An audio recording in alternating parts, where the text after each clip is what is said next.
So, Jen, if you had three mistakes that you see your clients' parents engaging in, especially parents of children with cerebral palsy, what would be the first thing you would suggest would be their biggest mistake? Going too fast.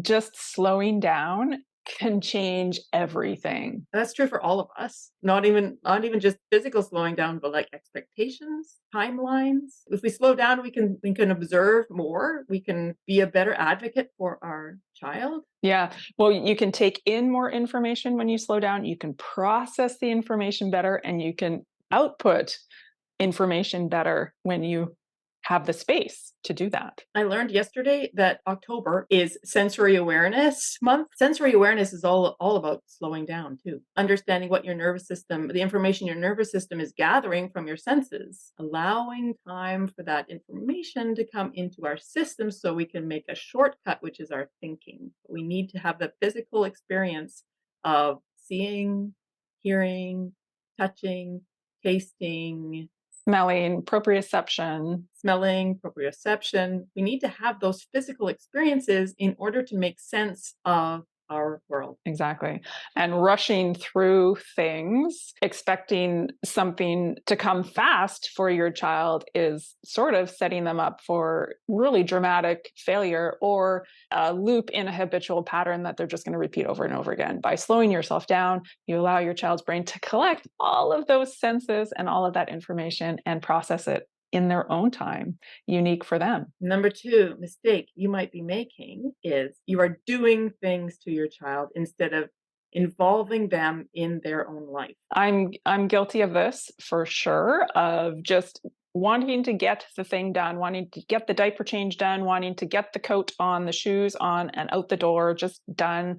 So I'm doing things to my kids without any acknowledgement that they're part of the process, that I'm actually like putting a coat on a human being. It really does help to one, slow down to kind of manage that. But once you slow down and actually think of those daily activities as an opportunity to create the space to connect to your child and connect your child to themselves. So even something simple as putting a coat on, you can turn it, like as a parent, you have the perfect opportunity to turn that moment, that small moment of like putting the arm in, into a sensory experience of, hey, here's the red coat. Let's slip the arm in. Oh, there's your hand. I see your fingers. Kiss your fingers. Put the arm through. So you're creating this kind of small moment in time of a learning moment instead of just something you're doing to an inanimate object, right? There's a person in there and they're continuously taking in sensory information, and you as parents can control that sensory information. I love the example of the coat because the coat can be such a problem when you've got a child whose arm is contracted and you're fighting that contraction. If you slow down and talk about it, oh, I see your arm is bent, however, whatever language you want to say, it brings their awareness, either talking using words or using touch. Like this is like this. Look, this is in this position, whatever it might be. And the awareness of it and your words will spark something in your child's brain to say, I have a choice because we've noticed it. You have noticed it, and your child is starting to notice it through your words or through your touch, so that they have a choice of what they're going to do with their arm. And instead of straighten your arm, make your arm straight, get it straight, they're like using force and using fast. Those things the brain doesn't like. The brain likes to go slowly and it likes to go gently. Using your voice to say what it is you're doing, outline. Oh, and your hand is up here. Oh, look at that. And your fingers are doing X, and your wrist is doing Y. These things will spark something in your child's brain to be able to change what it is that they're doing. And over time, it doesn't have to be an immediate thing, just you drawing attention to what your child is actually doing and observing that moment. You might not see changes right away, but it's laying the foundation. It's laying that brickwork of connections for their brain. Because in that moment, if you are going too fast and you're just trying to get out the door, there is no time for their brain to be aware of what's going on. I guarantee you, my kids' brains are shut off when I'm in a fluster and a hurry to get out the door. They're not there. Their brains are turned off. There's no learning moment happening. So it's on me as a parent to slow myself down, get centered, create those tiny little slices of moments. Now, that being said, sometimes you just got to get stuff done. We're not saying live your entire 24 hours, 7 days a week like this, but there really is a ton of opportunity within your daily life to have those tiny slices of learning moments happen. Third mistake that you might be making as a parent of a child with cerebral palsy is pulling up through the midline. And this looks like, well, Jen will just show you what it looks like. You've got a child and you're just pulling them by their arms up through the midline, through the middle of their body. Now, this is an incredibly difficult thing to do. We've been trained, conditioned by the fitness industry to think, okay, this is an important human function to do, right? Like being able to come straight up in a sit up. But it is not developmentally appropriate for a tiny little nervous system to do that movement. We work better in a ball shape. We work better, more ergonomically advantageous to roll up through the side.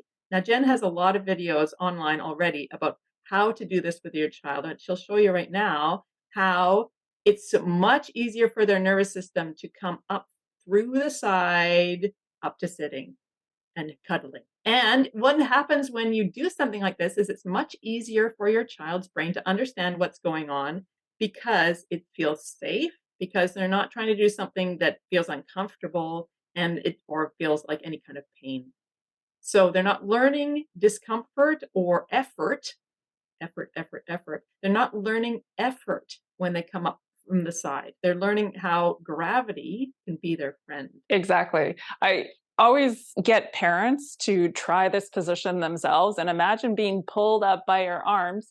And many of our kids don't have head control, even. So your head is flopping backwards. You're being pulled up by the arms like that. It does not feel safe to the nervous system. It feels horrible. It feels uncertain and scary. And of course, you're going to contract your abdomen muscles, which there's nothing wrong with strong abdomen muscles, but there's a much more efficient, safe way to come up into sitting, and it's not straight through the midline. It's through rolling through the side, like I have tons of videos on showing, so you can check those videos out. Doing a sit up is not a wrong thing to do as an adult doing fitness. It's okay.